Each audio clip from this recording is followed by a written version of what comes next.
Good morning. तो हमारे प्यारे बच्चों, कक्षा 9 और कक्षा 10 के लिए है हम छंद आज पढ़ाएंगे। छंद को देखेंगे, छंद की परिभाषा देखेंगे, छंद के अंग जानेंगे, आगे इसके प्रकार भी चलेंगे। तो आइए भाग 1 में देखते हैं छंद की परिभाषा। छंद किसे कहते हैं? तो छंद जो है मात्रा और वर्ण आदि के विचार से होने वाली वाक्य रचना को छंद कहते हैं। छंद का दूसरा नाम पिंगल भी है। आइए दूसरी तरह से दूसरी परिभाषा में इसको हम देखते हैं जो यहाँ लिखे हैं। काव्य के प्रभाव को लययुक्त, संगीतात्मक, सुव्यवस्थित और सुयोजित करता है, उसे ही हम क्या कहते हैं? छंद कहते हैं। तो हम दो परिभाषाओं को देखें। आइए तीसरे माध्यम से तीसरी परिभाषा को भी देखें। तुक, मात्रा, लय, विराम, वर्ण आदि के नियमों में आबद्ध पंक्तियां छंद कहलाती हैं। तो क्या कहलाती है हमारे प्यारे बच्चों? पुनः एक बार देखेंगे। तुक, मात्रा, लय, विराम, वर्ण आदि के नियमों में आबद्ध पंक्तियां जो होती हैं उसे ही हम क्या कहते हैं? छंद कहते हैं। अब आइए हम चलते हैं ये छंद की परिभाषा हम देखें। 3 परिभाषाओं को हम बताएं। आगे हम चलते हैं उसके अंग पे। अंग में आता है सबसे पहले हम देखेंगे वर्ण किसे कहते हैं। वर्ण जो होती है उसके यहाँ नहीं लिखा है। वर्ण और मात्रा को भी जानेंगे। वर्ण और मात्रा। पहले हम वर्ण को देखें। वर्ण क्या चीज होती है? वर्ण के 2 प्रकार होते हैं, ह्रस्व और दीर्घ। ह्रस्व में जो कम आते हैं, छोटे वर्ण आते हैं, उन्हें क्या किया गया? ह्रस्व में रखा गया। और जो बड़े वर्ण होते हैं उन्हें दीर्घ वाले में रखा गया। जैसे उदाहरण के रूप में ह्रस्व वर्ण को देखिए, अ, ई, उ और चंद्र बिंदु जो होते हैं ये ह्रस्व वर्ण में आते हैं। दीर्घ वर्ण में जो होते हैं बड़ा आ, ई, उ, ए और अनुस्वार और विसर्ग आते हैं। इस प्रकार जो है वर्ण आते हैं। इन दोनों में जो होता है ह्रस्व को लघु और दीर्घ को जो है गुरु कहते हैं। जो ह्रस्व वर्ण आते हैं उन्हें हम क्या कहते हैं? लघु कहते हैं और दीर्घ को जो है गुरु कहते हैं। लघु की एक मात्रा गिनी जाती है। अभी हम मात्रा में पढ़ेंगे। मात्रा में यहाँ देखिए, मात्रा वर्ण के उच्चारण काल में जो समय लगता है उसे ही हम क्या कहते हैं? मात्रा कहते हैं। मात्रा जो होता है ये देखिए मात्रा कहते हैं। ये क्रमशः लघु और गुरु, जो इसके पहले हम बताए हैं वर्ण में वही चीज पुनः आ गया, लघु और गुरु। तो लघु को हम एक गिनती करते हैं, 1 मात्रा गिनते हैं, और गुरु को हम 2 मात्रा गिनते हैं। हमेशा याद रखिएगा, सदैव याद रखिएगा कि लघु को 1 और गुरु को 2 मात्रा गिनते हैं। तो इस प्रकार से हम लोग क्या किए? मात्रा का पहचान किए। अब आइए हम जाने कि यति और गति विराम क्या होते हैं। यहाँ लिखा हुआ है यति, गति, विराम। तो इनके बारे में हम जानेंगे बेटा। छंदों को पढ़ते समय प्रत्येक चरण के अंत में ठहरना पड़ता है। इस ठहरने को यति कहते हैं। और गति किसे कहते हैं? कविता के पढ़ते, कविता के जो है कर मधुर यानी पढ़ते समय एक प्रवाह, एक लय होती है, उसे ही हम क्या कहते हैं? गति कहते हैं। प्रत्येक छंद की अपनी एक लय होती है। हर एक छंद जो है पढ़ने के लिए उसका लय होता है, उसे ही हम क्या कहते हैं? गति या प्रवाह भी कहते हैं। अब आइए हम चलते हैं पाद किसे कहते हैं, चरण किसे कहते हैं। पाद या चरण क्या होता है उसके बारे में हम जानेंगे। यहाँ लिखे हैं पाद या चरण। तो यहाँ पर हम दिए हैं छंद में प्रायः 4 पंक्तियां होती हैं। छंद की एक पंक्ति का नाम पाद है और इसी पाद को हम क्या कहते हैं? उस छंद का चरण कहा जाता है पहले, और तीसरे चरण को विषम तथा दूसरे और चौथे को सम कहा जाता है। आप इस प्रकार से समझिए कि पाद या चरण को पुनः एक बार देखते हैं। प्रत्येक छंद में कम से कम 4 चरण होते हैं। इतना होता है 4, यानी जो 4 पंक्ति लिखी होती है उसे ही हम क्या कहते हैं? चरण कहते हैं। और उसकी एक पंक्ति को हम पाद भी कहते हैं। यानी पाद और चरण दोनों से मिलकर एक छंद की रचना होती है। तो हम देखें 4 पंक्तियों को हम चरण कहते हैं और एक पंक्ति को हम पाद भी कहते हैं। तो इस प्रकार से प्रत्येक पंक्ति अर्थात छंद के चतुर्थांश को चरण कहते हैं। यानी चारों पंक्तियों को चतुर्थांश भी कहते हैं, उसे ही हम क्या कहते हैं? कहते हैं चरण। चरण को या पाद को, उसके एक पंक्ति को पाद कहते हैं। अब आइए हम देखते हैं तुक। तुक जो है चरण के अंत में आने वाले समान वर्णों को तुक कहा जाता है।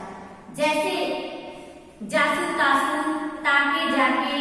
जिस शब्द को हम कहते हैं उसको दोहराते हैं तो उसका अर्थ निकले या ना निकले उसे तुकांत शब्द कहते हैं, उसे ही तुक कहते हैं। अब आइए हम जाने गढ़ क्या है। स्थान नहीं था इसलिए हम क्या किए हैं, गढ़ को यहाँ लिख दिए हैं। तो गढ़ के बारे में हम जाने गढ़ किसे कहते हैं। तीन वर्णों के समूह को गढ़ कहा जाता है। यह माता राजधान सलगा, यह जो होता है यह छंद का सूत्र है। क्या है बेटा हमारे, ये छंद का सूत्र है। इस सूत्र के आधार पर गढ़ों की संख्या को 8, गढ़ों की संख्या जो है 8 है। वर्णित छंदों की पहचान इसी के आधार पर की जाती है। जो मात्राओं और वर्णों की मतलब पहचान हम करते हैं इसी सूत्र के आधार पर करते हैं। तो आइए स्पष्टीकरण में हम देखते हैं सूत्र के संकेत। यमाता, मात्रा, ताराज, राजभा, जबान, भानस, नसल और सलगा। ये जो होता है ये इसका सूत्र है। इसका नाम जो है, नाम देखते हैं यगड़, मगड़, तगड़, रगड़, जगड़, भगड़, नगड़, शगड़। तो इसका नाम दे दिया गया। मात्राएं जो इसमें होती हैं वो इस प्रकार से होती हैं। अब तो अगले भाग में हम इसको स्पष्टीकरण के रूप में हम ब्लैक बोर्ड पर लिख के दिखाएंगे। इस तरह से आपको समझ नहीं आएगा बोलने से। तो अगले भाग में हम क्या करते हैं, इसके सूत्र और मात्रा पे चलते हैं और उदाहरण पे चलते हैं। मात्राएं क्या होती है उसका सूत्र और उदाहरण से देखेंगे। तो आइए हमारे पहले जो गढ़ का स्पष्टीकरण हम देखेंगे।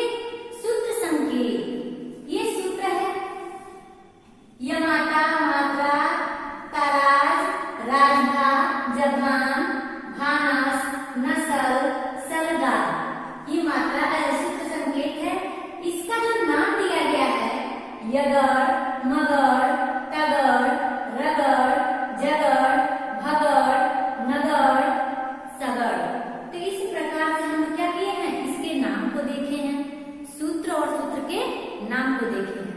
अब आइए देखते हैं इसको किस प्रकार से मात्राएं दी गई है, उदाहरण के रूप में देखेंगे।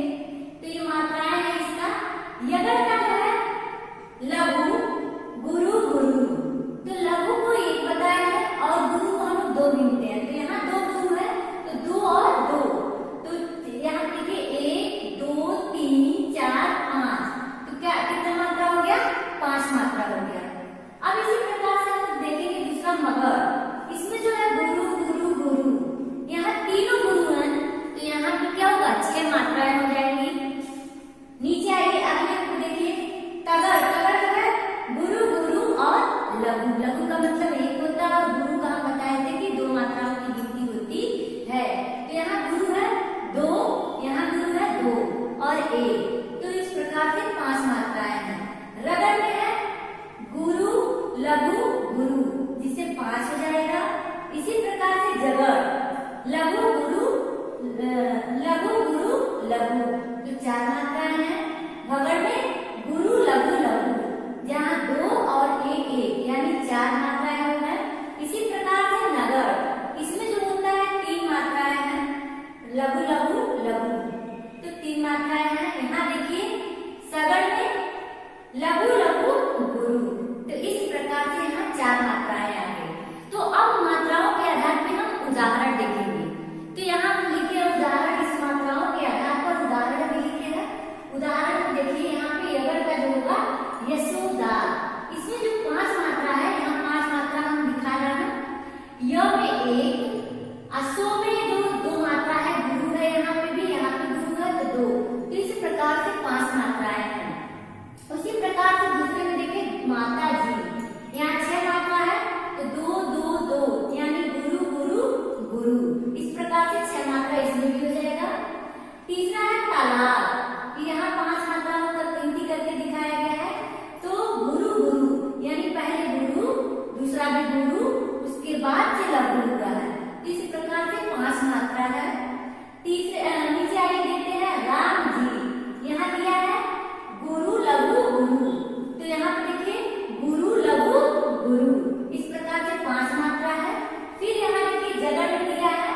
लघु गुरु लघु। तो यहाँ पर हो गया लघु गुरु लघु। इस प्रकार से 4 मात्रा हो गया। भगत में देखिए गुरु लघु लघु यानी 4 मात्राएं हैं। इन 4 मात्राओं में देखिए कि पहले गुरु दिया है, उसके बाद लघु दिया है। तो यहाँ पे गुरु लघु लघु इस प्रकार से 4 मात्रा है भारत में। तो देखिए नगर में लघु लघु लघु, यहाँ तीनों में लघु लघु है, 3 मात्रा है। इसी प्रकार से सगड़, इसमें है लघु लघु गुरु, इस प्रकार से 4 मात्रा है। जैसे स ल मा यानी लघु लघु और गुरु। इस प्रकार से हमारे प्यारे बच्चों हम लोगों ने सूत्र देखा, सूत्र का नाम देखा और सूत्र में जो मात्राओं की गणना देखी। तो मेरे प्यारे बच्चों इसको आपको एकदम याद करना होगा, क्योंकि ये हमेशा के लिए छंद के लिए जो सबसे इम्पोर्टेंट चीज है, काव्य के लिए इम्पोर्टेंट चीज है। तो आप इसको मात्रा सहित सूत्र सहित याद करिएगा। अब आइए हम लोग चलते हैं छंद के प्रकार। छंद के प्रकार जो है 3 है। इन तीनों को हम विस्तार रूप से देखेंगे। पहला है वर्णिक छंद, दूसरा है मात्रिक छंद और तीसरा है मुक्तक छंद। किसे कहते हैं वर्णिक छंद? तो आइए देखते हैं। हम पहले पे वर्णिक छंद को देखते हैं, किस प्रकार से वर्णिक छंद आते हैं। वर्णिक छंद किसे कहते हैं? वर्णिक छंद वर्णिक वृत्तों के प्रत्येक चरण का निर्माण होता है। निर्माण वर्णों के एक निश्चित संख्या एवं लघु और गुरु के अनुसार होता है। जो लघु और गुरु होता है इनका क्रमशः मेल होता है, उसी के अनुसार से इसका होता है। जिस प्रकार से उदाहरण के रूप में हम देखते हैं, मालिनी आगे पढ़ने के लिए मिलता है, शिखरणी इत्यादि जो है, ये जो है वर्णिक छंद है। वर्णों की गिनती होती है और लघु और गुरु के आधार पर वर्णों की गिनती होती है। आइए दूसरा देखते हैं मात्रिक छंद। ये मात्रिक छंद क्या है?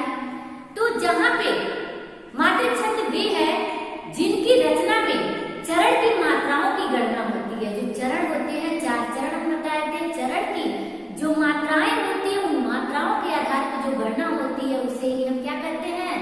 मात्रिक छंद कहते हैं। ये मात्रिक छंद में होता है दोहा, सोठा, रोला और चौपाई। तो हमारे प्यारे बच्चों कक्षा 9 और 10 10th के लिए, ये दोनों कक्षाओं के लिए है। जो 9th में दोहा और चौपाई पढ़ने के लिए है, 10 में जो है 10th में रोला और सोठा है। तो हमारे प्यारे बच्चे दोनों कक्षाओं के लिए हम एक साथ वीडियो बना रहे हैं। तो इस में आइए हम लोग एक एक करके चलेंगे। पहले आप तीसरे को देख लें, इसको हम लोग को पढ़ना है 9th और 10th के लिए। इसको भी हम देखेंगे मुक्तक छंद किसे कहते हैं। तो हमारे प्यारे बच्चों हिंदी में स्वतंत्र रूप से आज लिखे जा रहे जो कविताएं हैं, स्वच्छंद मुक्तक छंद है, उन्हें हम क्या कहते हैं? मुक्तक छंद कहते हैं। कुछ कवि लोग जो है वो मुक्तक छंद की रचना करते हैं जिसकी कोई मात्रा, कोई तुक, तुकांत, लय कुछ भी नहीं होता है। वो स्वतंत्र अपने आप में स्वतंत्र रूप होती है, उसे ही हम क्या कहते हैं? कहते हैं मुक्तक छंद। तो इस प्रकार से हम लोग क्या देखें? छंद के प्रकार 3 होते हैं, वर्णिक, मात्रिक और तीसरा मुक्तक छंद। अब आइए हम लोग देखते हैं मात्रिक छंद में। इसी को हमको पढ़ना है। मात्रिक छंद में चौपाई को देखेंगे, चौपाई किसे कहते हैं और चौपाई के प्रकार कितने हैं, ये सब चीजों को हम लोग जानेंगे, पढ़ेंगे। आइए हम देखते हैं चौपाई के बारे में। तो आओ हमारे बेटा हम लोग देखते हैं चौपाई के बारे में। तो यहाँ पे हम जगह नहीं है इसलिए हमको साफ करना पड़ रहा है, बिल्कुल साफ करके ही आगे हम चलेंगे। चौपाई किसे कहते हैं? चौपाई चौपाई में 4 चरण होते हैं, 4 चरण होते हैं, 16 मात्राएं होती हैं। इसमें जो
चौपाई छंद है। तो हमारे प्यारे बच्चों, आप लोग देखिएगा, बढ़िया से समझिएगा कि चौपाई के 4 चरण होते हैं, चारों में 16-16 मात्राएं होती हैं और अंत में जो है 2 गुरु आते हैं।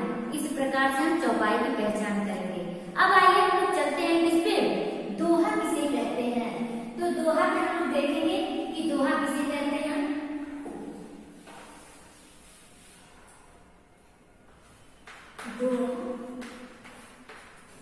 दोहा जो होता है इस छंद में, छंद के पहले और तीसरे चरण में जो उसमें 13-13 मात्राएं होती हैं। दोहा के पहले और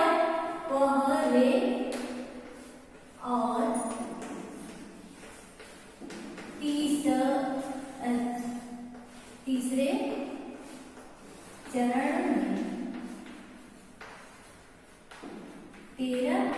13 मात्राएं आती हैं और दूसरे और चौथे में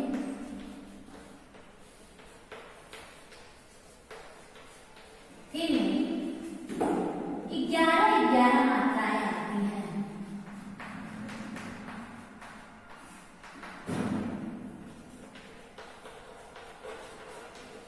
इसे ही हम दोहा कहते हैं। क्या कहते हैं? दोहा कहते हैं। पहले और तीसरे में 13-13 मात्राएं आती हैं, दूसरे और चौथे में चरण में 11-11 मात्राएं आती हैं, जिससे कि गणना करके हम पता कर लेते हैं कि ये दोहा है। तो आइए दोहा का उदाहरण देखते हैं कि मेरी भव बाधा हरो राधा नागर सोय, जातन की झाई परे श्याम हरित दुति हुई। तो इसमें राधा जी जो है वो राधा जी का वर्णन किया गया है। तो इसमें जो है क्या है, पहले और तीसरे में मात्राओं की गणना कर दी गई है कि इसमें जो होता है कि 13-13 और दूसरे और चौथे में 14-14। दूसरा उदाहरण हम देखें, राम नाम मणि दीप धरू। अब इसमें जो है, इस पंक्ति में जो है आपको 13 मात्राएं मिलेंगी। जब हम गिनती करेंगे राम नाम मणि दीप धरू तो 13 मात्राएं मिलेंगी। दूसरी पंक्ति में हम देखेंगे जिह देहरी द्वार, इसमें 11 मात्रा आएगी। पुनः तीसरी लाइन में हम देखते हैं तुलसी भीतर बहिरऊ, इसमें जो है 13 मात्रा आएगा।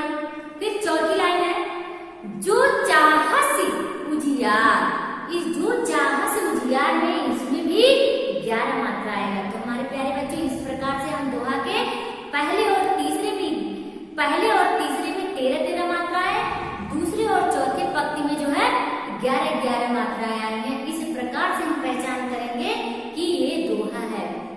अब हम लोग क्या करेंगे, अगले भाग में बेटा हम लोग चलेंगे सोठा और रोला पे। तो यही हमारा जो है छंद समाप्त होगा। तीसरे भाग में जब हम रोला और सोठा को पढ़ लेंगे तो वहां हम लोग करेंगे समाप्त। आइए हम लोग सोठा पढ़ते हैं। सोठा क्या चीज है? सोठा जो है ये दोहे का ठीक उल्टा है। दोहा में जो है पहले और तीसरे चरण में जो है 13-13 मात्राएं होती थी और दूसरे और चौथे में 11-11 मात्राएं होती थी। लेकिन सोठा में क्या है, इसका ठीक उल्टा है। देखिए, सोठा या दोहा का उल्टा होता है, जिसमें पहले और तीसरे में 11-11 मात्राएं होती है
प्रकार हमारे प्यारे बच्चों सोठा का जो है पहली पंक्ति और तीसरी पंक्ति में 11-11 मात्राएं होती हैं और दूसरी और चौथी पंक्ति में जो है 13-13 मात्राएं होती हैं, जो हम लोग गिनती करके देख लिए हैं। अब आइए हम लोग चलते हैं रोला पर। यह रोला जो है ये सममात्रिक है। क्या है? सममात्रिक, यानी इसकी सभी चरण में समान मात्राएं होती हैं। लेकिन क्या होता है, 11-13 मात्राओं के बाद यदि लगता है। हम बताए थे ना यदि वाला जब हम लोग पढ़े थे तो इसमें जो रोला में होता है 11 मात्राओं के बाद और 13 मात्राओं के बाद यदि लगता है, विराम लगता है। आइए देखते हैं इसको। तो यह सममात्रिक छंद है। इसमें 4 चरण होते हैं, प्रत्येक चरण में 24 मात्राएं होती हैं। 11 और 13 मात्राओं पर यदि होता है, जो उदाहरण के रूप में हम देखेंगे। को पपी ने चंचल प्राप्त सुनी जमगन धावत। यहाँ देखिए लिखे हुए भी हैं। को पपी चंचल प्राप्त सुनी जगमन धावत, बन मन बामन वीर बढ़त चंचल मचावत। क्या देखिए, तो इस प्रकार से जो है इनकी मात्राओं की गणना होती है। इन पंक्ति में जो है मात्राएं 24-24 हैं और 13 मात्राओं पर और 11 मात्राओं पर यति है। तो इस प्रकार हमारे प्यारे बच्चों हम लोग छंद पढ़ें, छंद के प्रकार पढ़ें और गणों की गणना की, मात्राओं की गणना की जाने, यति, विराम और गति के बारे में जाने। इस प्रकार से हम लोग छंद को पूरे विस्तार रूप से हम लोग देख लिए हैं। अब आइए हम लोग इसके बाद से यहीं पे छंद जो है समाप्त करते हैं। कक्षा 9 और कक्षा 10 के लिए है ये छंद जो हम लोग देखे हैं। अब इसके बाद हम लोग अलंकार पे चलेंगे। हमारे प्यारे बच्चों, उम्मीद है कि आप क्या करेंगे, बढ़िया से समझे होंगे और उदाहरण सहित परिभाषा सहित जो है परिभाषा को उदाहरण सहित क्या करेंगे, अपनी कॉपी में लिखेंगे और आप जो है इसे याद करेंगे, ताकि आपको क्या है किसी चीज की पहचान करने में, जैसे दोहा है, चौपाई है, सोठा है कि रोला है, इन सब चीजों को पहचान करने के लिए आप भूले नहीं। इस वजह से आपको क्या करना होगा, अच्छी तरीके से चारों को समझना होगा। तो अगले वीडियो में हम लोग अलंकार